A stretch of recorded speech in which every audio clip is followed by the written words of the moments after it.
Hello दोस्तों, मेरा नाम है विशाल केसरिया और ये है मेरी वाइफ किरण केसरिया। हम दोनों की लव मैरिज हुई है, पर हमने इसे अरेंज करवाया। हम प्रॉपर इंदौर के ही रहने वाले हैं और हमारी वैसे तो शादी सबकी रजामंदी से हुई है, पर फिर भी थोड़ी बहुत प्रॉब्लम, लव मैरिज है तो होना लाजमी थी। वैसे तो सब हमारे घर वाले आपस में सब ठीक से बात करते हैं, लेकिन कुछ प्रॉब्लम है। जैसे इनके पिताजी वो ना इससे बात करते हैं ना हमसे बात करते हैं, और ना ये अपने घर जा सकती है, अपने भाई के घर जाती है। तो बाकी तो सब ठीक है। इनकी मम्मी भी बात करती है, और इनके पापा की ना बात करने की वजह दो बड़ी वजह है। एक तो मैं लो क्लास फैमिली को बिलोंग करता हूँ और ये मिडिल क्लास फैमिली के। दूसरी बात ये है कि मेरे पास खुद का घर नहीं है, तो इसीलिए हम अपने काम में लगे हुए। हम दोनों सिलाई का काम करते हैं और दोनों मेहनत कर रहे हैं ताकि आगे चल के हम खुद का घर ले सकें। तो देखते हैं, फ़िलहाल तो अभी मेहनत कर रहे हैं, और इसीलिए हमने यूट्यूब चैनल भी खोला है कि ताकि लोगों का सपोर्ट हमें मिले। तो ये तो हो गई इनकी फैमिली की बात। अब बात करते हैं मेरी फैमिली की। मेरी फैमिली में 5 मेंबर थे जब मैं छोटा था। आजकल पिताजी साथ में नहीं रहते। पिताजी करीब 9 साल पहले 2014-15 में घर छोड़कर चले गए थे। उनकी शुरू से ही आदत शराब पीने की, जुआ खेलने की यही रही है। मम्मी को मारते थे और मारकर खुद ही भाग जाया करते थे, बहुत भागते थे। 2007 में उनका स्टार्ट हुआ था भागना। हर 2-3 महीने में एक बार लड़ाई करके 3-4 महीने के लिए घर से बाहर ही रहते थे, बड़ी मम्मी के पास जाके रहते थे। फाइनली अब 2014-15 में लास्ट टाइम जब वो मम्मी को मार कर गए थे, उनका हाथ फ्रैक्चर हुआ था मम्मी का, और वो उसके बाद से फिर वापस नहीं आए। और अब उनके फ़ोन आते हैं कि मुझे रख लो, पर हम रखते नहीं, क्योंकि हमें पता है कि वो अभी भी उन्होंने शराब नहीं छोड़ी और अभी भी वही फिर से वही घटनाएं दोहराई जाएंगी, इसलिए हम अब उनको नहीं रखते। अब दूसरी आती है मेरी मम्मी। मेरी मम्मी वही इंडियन मदर जो इंडिया की माएँ करती हैं कि भैया खुद ना खा के बच्चों को पहले खिलाएं, वैसे ही मेरी मम्मी भी है। शुरू से बचपन से पिताजी मारते थे, मार झेल कर भी उन्होंने काम करा, बीड़ी बनाने का काम करा, बच्चों को खिलाया पिलाया, बड़ा करा, मार झेलते झेलते हुए। आज भी मम्मी साथ में, हाथ फ्रैक्चर होने के बाद भी उनका हाथ पूरी तरह से तो नहीं जुड़ पाया, लेकिन फिर भी आज भी वो काम करने जाती हैं, बीड़ी बनाती है, खाना बनाने जाती हैं। ये मेरी मम्मी। अब तीसरे आते हैं सबसे बड़ी मेरी बहन। मेरे से 4 या 5 साल बड़ी है मेरी बहन, लेकिन शुरू से ही उसने पढ़ाई नहीं करी। 2-3 क्लास तक पढ़ी है। पिताजी ने मुझसे कभी जाने भी नहीं दिया स्कूल, और उसकी 2 शादी हो चुकी है, दोनों शादी टूट चुकी है। उसका तलाक हो चुका है, क्योंकि वो भगवान पे विश्वास तो करती है, लेकिन अंधविश्वासी बहुत है। अंधविश्वासी है, ब्लैक मैजिक, काले जादू, भूत प्रेत। उसे ये लगता है हमेशा कि उस पर किसी ने काला जादू करा है, वो भूत प्रेत की जकड़ में है। उसे ये लगता है बहुत, जहाँ माता जी आती है, जिनको जहाँ बैठक होती है, बहुत जाती है, वो बहुत पूछती है, बहुत उन्हीं में लगी रहती है। मंदिर जाती है, पूजा पाठ करती है। मंदिर जाने से कोई प्रॉब्लम नहीं है, लेकिन भूत प्रेत के बारे में आप अंधविश्वास जितना रखोगे उतना ज़्यादा आपको इफ़ेक्ट होगा। तो वही ऐसे ही करती है। अब आती हैं चौथा में। मैं मम्मी के साथ करीबन 2000 में, जब 13 साल का था, जब पिताजी छोड़ के चले गए थे, मम्मी ने मुझे काम पर लगा दिया था। जब से मैं काम कर रहा हूँ, काम करते करते मैंने पढ़ाई करी है। मैंने 2nd ईयर तक करा है, लेकिन उसके बाद मुझे पढ़ाई छोड़नी पड़ी। लेकिन काम मैंने शुरू से करा है और 12-12 घंटे करा है, सुबह 10 बजे से रात को 10 बजे तक। तो ऐसे करके मैंने अपनी पढ़ाई 2nd ईयर तक करी। उसके बाद फिर नहीं पढ़ सका, क्योंकि घर में भी काम करने ज़रूरी है। अब बात करते हैं 5वें मेंबर की, जो था मेरा भाई।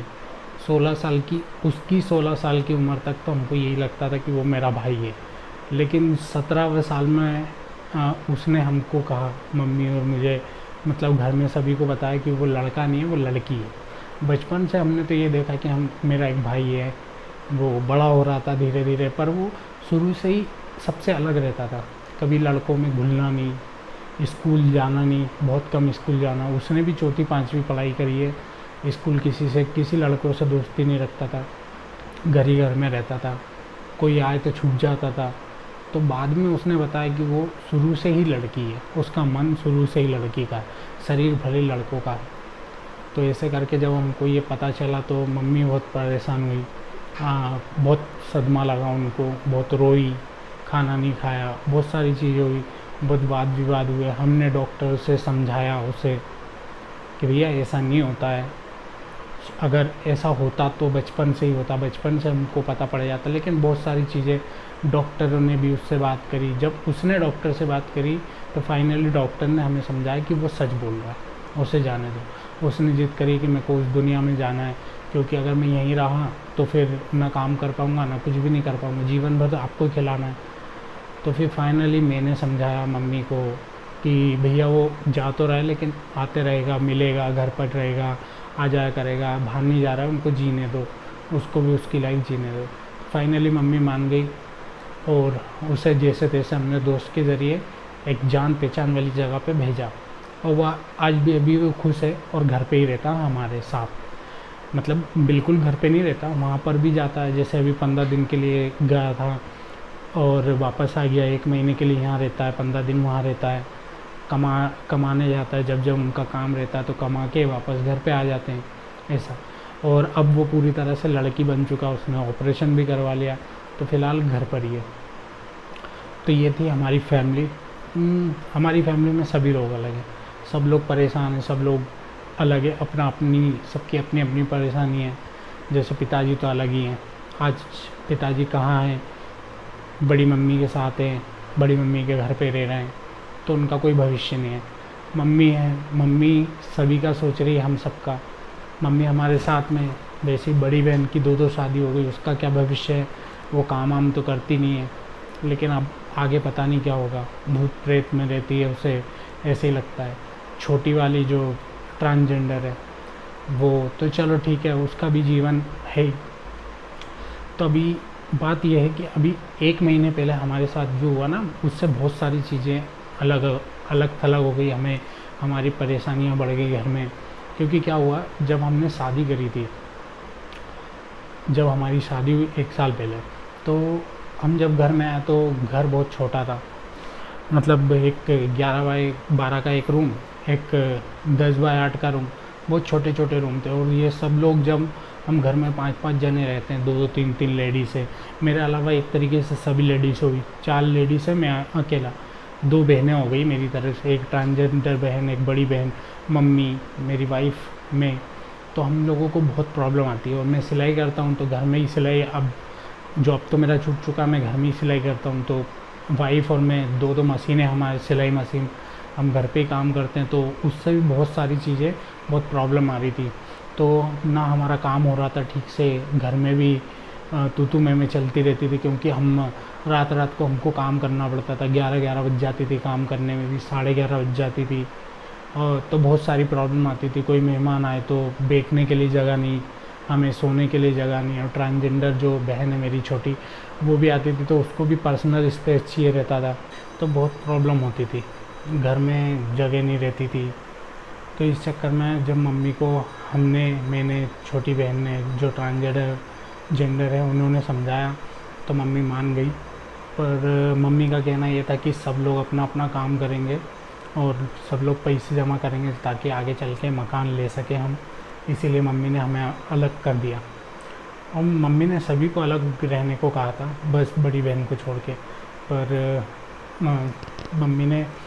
मम्मी ने छोटी बहन को बोला था, पर छोटी बहन नहीं हुई, क्योंकि उसने सोचा कि मैं अगर अलग 5,000 किराया, 3-4 हज़ार खाने का दूंगी तो बहुत महंगा पड़ जाएगा। इसलिए मम्मी को ही वो 3-4 हज़ार रुपये देती है हर महीने, और उनके ही साथ में रहती है। अब लोड मुझ पे है, क्योंकि मुझे यहाँ का किराया भी देना है, खाने का भी मेरा उठाना है, और जो घर पे मम्मी के यहाँ, वहाँ पे भी आधा किराया मुझे देना है वहाँ का। चलिए कोई बात नहीं, हो तो सब कर लेंगे। पर बात यह है कि जो अभी जो प्रॉब्लम है, सब अलग होने के, ठीक है, सब अलग हो गए, ठीक है, अच्छा है, सब लोग मिलते जुलते रहते हैं, कोई ज़्यादा दूर नहीं है, हमें पास में रहती है। पर सबसे बड़ी प्रॉब्लम यह है कि जो सबसे बड़ी प्रॉब्लम है वो है मेरी बहन। अभी उसको 1 महीने पहले जब हमने रूम चेंज की बात करी थी, तो जब रूम देखा करीब 15 दिन पहले उसे प्रॉब्लम चालू हो गई, सर दुखना, भूत प्रेत का। वही जो 1 साल पहले मेरी शादी के 3 महीने पहले हुआ था। मेरी शादी के 3 महीने पहले वो बहुत परेशान हो गई थी। जब हमने रूम चेंज करा था तो हम पहले एक ही रूम में रहते थे, उसके बाद हमने रूम चेंज कर दिया था क्योंकि मेरी शादी होने वाली थी और उस समय मेरा काम अच्छा चल रहा था। तो जब हमने रूम चेंज करा तभी उसको मतलब उसे ऐसा लगने लगा किसी ने उस पर काला जादू करवा दिया है, भूत प्रेत आया है उसके ऊपर। उसको भूत प्रेत दिखने लग गया, अजीब अजीब बात करने लग गई कि उसका दिल निकाल लिया किसी ने। बहुत 2-3 महीने की प्रॉब्लम झेलने के बाद उसको कहीं से कुछ नहीं पड़ा फ़र्क। बहुत उसको झाड़ा फूँक करवाया, उतारा उतरी करवाई, मंदिर ले गए, सब दूर ले गए, मस्जिद ले गए, सब दूर ले गए, लेकिन कहीं से कुछ आराम नहीं पड़ा। फाइनली मैंने जब बोला मम्मी को कि साइकेट्रिस्ट को दिखाओ उसे, तो तब साइकेट्रिस्ट को उसे दिखाया गया जब उसको थोड़ा आराम पड़ा। फिर मेरी शादी हुई। मेरी शादी के कुछ समय बाद उसने दवाई खाती रही थी जब, तो पर थोड़ी ठीक हुई। उसके बाद उसने काम पर जाना ठीक चालू करा, लेकिन डॉक्टर ने ये कहा था कि कम से कम 6 से 12 महीने आपको दवाई चलानी होगी। पर मम्मी ने 6 महीने में खाली 3 महीने ही उसको दवाई खिलाई, और उसने भी उसको खाने ही नहीं रहती थी क्योंकि उसको लगता ही नहीं था कि दवाई से कुछ होता। उसको यही लगता था कि भूत प्रेत का चक्कर है, भगवान से झाड़ फूँक से ही होगा जो भी होगा।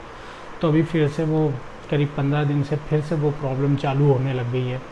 तो पर अभी तो उसको दवाई दिला दी है। 10 दिन वो परेशान हुई। उसने मंदिर जाना चालू का, मंदिर तो जाती थी, मंदिर गई, वो बहुत परेशान हुई, पर जब भी कुछ नहीं हुआ तो फिर हम लोगों ने उसको ज़बरदस्ती दवाई दिलवाई है। तो अभी तो वो आराम कर रही है, शांत है, अभी तो ठीक है। पर यह प्रॉब्लम उसको बहुत होती है। हम जब 3 महीने में हमने बहुत कुछ झेला, उसको मतलब भाग जाती थी वो बार बार, मंदिर में बैठी रहती थी 6-6 घंटे, 8-8 घंटे। घर में अगर रहती थी तो एक ही जगह पे 6-6 घंटे एक ही जगह पे खड़ी रहती थी वो। तो बहुत प्रॉब्लम हुई है हमको, मम्मी को। मैं काम नहीं कर पाया 3 महीने। मेरा काम उस समय छूट गया था जब हमने रूम चेंज करा था, उसके बाद मेरा काम छूट गया था। मतलब उसके पहले ही छूट गया था, लेकिन रूम चेंज करना ज़रूरी था क्योंकि मेरा सोच कुछ और था, मैं कुछ और काम करना चाहता था। लेकिन उस समय जब रूम चेंज करके गए, जब मेरी शादी का समय नज़दीक था तो मैं शादी की तैयारियों में लगा था। पर इसको जो प्रॉब्लम हुई उसके बाद तो सब धरा का धरा रह गया था। तो बहुत प्रॉब्लम हुई, काम भी नहीं कर पा रहे थे हम लोग। ये चली जाती थी, भाग जाती थी, इसके पीछे 2-3 घंटे खड़े रहना पड़ता था कि कहाँ जा रही, कहाँ नहीं जा रही है। तो ऐसा है। चलो वो तो ठीक हुआ। अब जो प्रॉब्लम है, अभी तो प्रॉब्लम ख़त्म हो गई, दवाई चलती है, देखते हैं कब तक सब ठीक रहता है। पर अभी जो सिचुएशन ये है कि हम सबको अपना अपना काम पूरी ईमानदारी से करना है। हम लोग कर ही रहे हैं, 11-11, साढ़े 11, 12-12 बजे तक यहाँ तक कि काम करते हैं हम सिलाई का। और इसलिए मैं वीडियो भी मैंने बनाना चालू करी। मैं काम भी करूँगा, मेहनत भी करूँगा, और ज़्यादा मेहनत करूँगा। ये है, इन लोगों को सबको देखना मुझे ही है, क्योंकि शुरू से मैंने ही करा। जब बचपन में, जब मैं 18 साल का था, जब मेरी बहन की पहली शादी हुई थी, जब भी मेरे पिताजी साथ में थे, लेकिन उन्होंने शादी में सिर्फ 15,000 रुपये दिए थे, बाकी सब मैंने करा था। तो ऐसे ही शुरू से मुझ पे जिम्मेदारियाँ ज़्यादा हैं, इसलिए मुझे जिम्मेदारियाँ उठानी पड़ती हैं, इसलिए मैं उठाता भी हूँ। उसका मुझे कोई दुख नहीं, क्योंकि मैं बड़ा हूँ, अच्छा लगता है मुझे जिम्मेदारियाँ उठाना। लेकिन अभी जो सिचुएशन है वो ये है कि मैं इनके लिए कुछ कर नहीं सकता, क्योंकि मैं खुद फंसा हुआ हूँ। जब मेरी शादी हुई थी तो मैंने बहुत सारा कर्जा लिया था। अभी रूम चेंज करा है तो भी मैंने लोन लिया है, क्योंकि यहाँ का किराया, घर में भी देना, हमारे पास बहुत सारी चीज़ें, कुछ भी था नहीं। कूलर लेके आए हैं, कुछ खाना बनाने के लिए गैस की टंकी चाहिए, चूल्हा चाहिए, बहुत सारी ज़रूरत की चीज़ें वो लेके आना पड़ी है। अभी पलंग नहीं है हमारे पास, हम नीचे ही सोते हैं, लेकिन भविष्य में लाएंगे। तो बहुत सारी चीज़ें जो मुझे अभी करना है अपनी फैमिली के लिए। मैं चाहता हूँ मेरी माँ के लिए कम से कम मैं एक मकान उनके नाम पे उनके लिए लूँ, ताकि सब साथ में रहें। तो दोस्तों मैं चाहता हूँ, इसलिए आप मेरा साथ दें। मैं मेहनत भी करूँगा और सबको ठीक भी रखना है। बहुत सारी प्रॉब्लम है घर में, आप लोगों को सबको मैं सब बताऊँगा, लेकिन अभी नहीं, आगे चल के जो आप इंटरेस्टेड होंगे हमारी कहानी सुनने में। सबकी एक पर्सनल कहानी है। मेरी बहन ने कैसे सब झेला, 2 शादियाँ कैसे टूटी, उसने भूत प्रेत का ये सब कैसे चालू हुआ, कब से चालू, किस उम्र में उसे ऐसा लगा, मम्मी कब से दुख मुसीबत झेल के बच्चों को बड़ा कर रही है, मैं किस तरह मैंने पढ़ाई और काम दोनों को मैनेज किया, और मेरी जो ट्रांसजेंडर बहन है उसने कैसे मतलब उसकी लाइफ कैसी रही है, उसने कब उसको लगा कि भैया वो लड़की है, कब उसे जाना चाहिए, उसने कैसे अपनी जर्नी स्टार्ट करी और कहाँ ले गई और आज कहाँ है। ऐसे ही सबकी अपनी अपनी एक कहानी है, पिताजी की अपनी एक कहानी है, सबकी कहानी मैं आपको बताऊंगा अगर आप जानना चाहेंगे तो, लेकिन जब आप मुझसे कमेंट में पूछेंगे जब मैं आपको बताऊंगा। अभी के लिए बस इतना ही। जब तक मैं आपको मेरे घर की चीज़ें, पर्सनल ब्लॉग, फैमिली ब्लॉग ये बताऊंगा, आपको अगली वीडियो में आपको बताऊंगा मैं काम क्या करता हूँ, कैसे काम करता हूँ। दोस्तों आज की वीडियो में बस इतना ही। अगर ये वीडियो आपको अच्छी लगी हो तो वीडियो को लाइक कीजिए, चैनल को सब्सक्राइब कीजिए, बेल आइकन को प्रेस करिए ताकि आगे आने वाली वीडियोस आप तक पहुंच सके। और अगर आपको कोई भी क्यूरीज या कोई भी सवाल पूछना हो लाइफ से जुड़े या किसी भी सदस्य के बारे में, तो आप कमेंट बॉक्स में कमेंट करके पूछ सकते हैं, मैं आपको ज़रूर बताऊंगा। तो मिलते हैं अगली वीडियो में, तब तक के लिए धन्यवाद।